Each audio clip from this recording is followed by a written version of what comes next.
My team won a game against another school team today. I was able to score 2 goals. I felt truly happy. But then I realized that no one was listening to me. My parents didn't care. They didn't even look at me. All their attention was devoted to my pregnant sister. Hi, my name is Tyler. I'm 16. And before I start my story, please don't forget to subscribe to the channel. I was in my room doing homework when I suddenly heard cries of outrage. When I went down to the first floor, I found a big family argument. What pregnancy? You're only 22 years old. You have to study. Please let me speak. For the first time in months, I saw my sister Amanda, not in baggy clothes. Her rounded belly was clearly visible from under the t-shirt. This is my boyfriend's baby. We've been dating for several years. He's studying at Yale University, and when he found out about the baby, he proposed to me. The parents changed in a blink of an eye. A groom who studied at the most prestigious university in the US is a great success. The fight was over. Mom rushed to ask Amanda's feelings, and Dad went to the kitchen to make her tea. The next morning, I didn't wake up from the alarm clock as usual. Wake up! We are leaving for work, and you need to make your sister breakfast. She must rest. Hardly knowing what I was doing, I trudged to the kitchen, and when the scrambled eggs were ready, Amanda didn't even want to come to the table. I had to bring the plate to the couch where she was lying wrapped in a blanket and carelessly watching Netflix. After school, I was going to have training as usual when I got a message from my mom. Go home, it's urgent. Terrified, I said goodbye to my friends and rushed home. On the way home, I was going to worry myself and go through a bunch of versions of what could have happened. A fire, a thief got into the house, a pipe burst. I broke into the house and found my sister on the couch, in the same position I left her in the morning. Mom said you need to cook dinner and help me with the laundry because it's hard for me to bend over. I love my sister, but at that moment, a grin froze on her face, and she seemed to me the most evil creature on the planet. From that moment, the situation in the family began to deteriorate rapidly.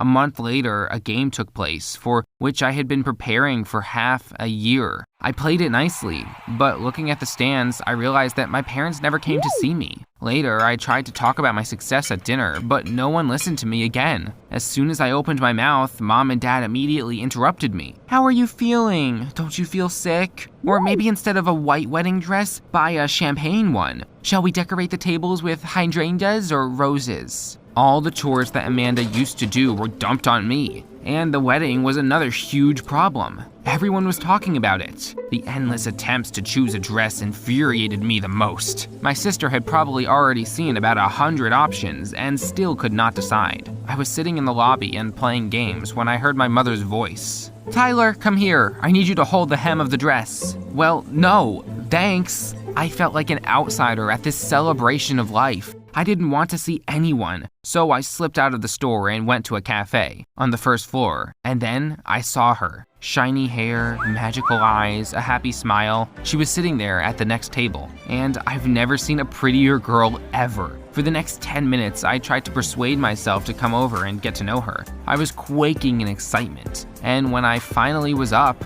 I realized she had already gone. There was no one at the table.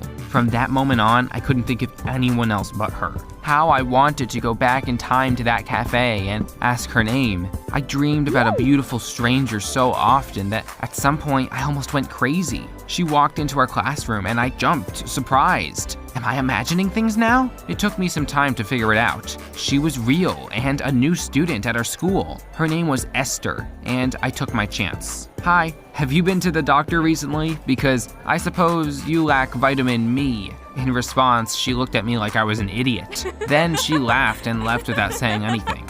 And I made a decision never to use advice from the internet again. I came home in a terrible mood. I was only thinking about how to please Esther and everyone around. As luck would have it, couldn't leave me alone. In the evening, the sister's fiance was finally supposed to arrive to meet his future parents-in-law. When we sat down at the table, Amanda looked very excited, constantly checking her phone. And then she suddenly stopped smiling abruptly. He wrote that he would not be able to come. He's busy with studies. Parents were very upset. And for the rest of the evening, Amanda sat with tears in her eyes and was silent. Despite being asked constantly, I was still thinking about Esther. How can she like me? I was wondering until late night, and I couldn't sleep for a long time. In the end, I got up and went to my sister's room. I was still mad at Amanda, but she was a girl and probably knew what other girls liked. I raised my hand to knock on the door, and then I heard a voice. "I do not know what to do. I can't go on like this anymore." My sister was talking to someone on the phone and crying so bitterly that I could hardly hear her. Who does he think he is? I felt sorry for my sister, so much so that I decided to call him the next day to tell him how ugly he was acting. He left his pregnant fiance and never showed up. However, when I asked Amanda for his phone number, she refused to give it to me. But I wasn't going to give up so easily. Yale University was in a nearby town, a couple of hours away. I collected all my savings and bought a bus ticket. When I got to the administration building and tried to find the guy, they told me that there was no such student there. I had messed up something. Feeling helpless, I called my sister. But as soon as I told her where I was, she started yelling, "Mind your business! I can't talk to you right now. Go home." She hung up, and I had no choice but to obey. I had to walk from the station because I ran out of money. At some point, I saw a couple in a dark alley. I felt envy unwittingly and, of course, recalled Esther. But when I almost passed by, I heard, "Leave me alone! Don't touch me!" I rushed there and pushed the guy away from the girl. "Get out of here! Can't you see she doesn't want to talk to you?" Fortunately, the stranger did not argue, and the girl clung to me like a defender and whispered softly in my ear, "Thanks." She smelled delicious flowers and apples, and when we came out of the dark alley, I was speechless. It was Esther. The girl looked surprised for a few seconds and then smiled sweetly at me. "Will you walk me home, please? I had a very bad date." I couldn't refuse, and we walked several blocks talking. At parting, she hugged me and kissed me on the cheek. I returned home with the feeling that my heart had wings. My sister's fiance completely slipped my mind. The next day, my parents made me go to the hospital with Amanda. We got into the elevator, but before it could move, there was a terrible rumble. Stuck. The emergency service technician said that we would have to wait 15 minutes until the problem was fixed. There was nothing to do, so I started asking my sister about her fiance. With each new question, she looked sadder and sadder. And then, finally, she couldn't stand it. "There is no groom. I imagined everything so that my parents wouldn't yell at me. Got pregnant by accident. We do not communicate with the father of the child." When we finally got out of the elevator and the nurse left for an exam, I rushed to the phone. Here is my chance. If my parents find out the truth, they will stop fussing with Amanda like that and start paying attention to me again. I had already typed a message and raised my finger over the send button when the doctor called me into the office. I went in, and on the black and white screen, I saw a tiny child with arms and legs. My sister was crying, and I couldn't take my eyes off the screen. "Congratulations! It's a girl," said the doctor. I was smiling. After that, I erased the message and realized I couldn't do that to my sister. Later, Esther and I went for a walk.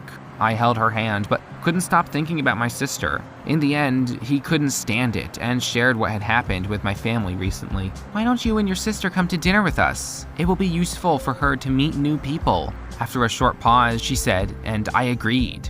Esther's family turned out to be cool. Her mom, dad, and older brother gathered at the table. They were polite, considerate, and talked very warmly to Amanda. But to be honest, I couldn't wait to be alone with Esther. After dinner, I took her by the hand and led her to the backyard. "What are you doing? I didn't let her finish. Hugged and kissed her, feeling that she was smiling.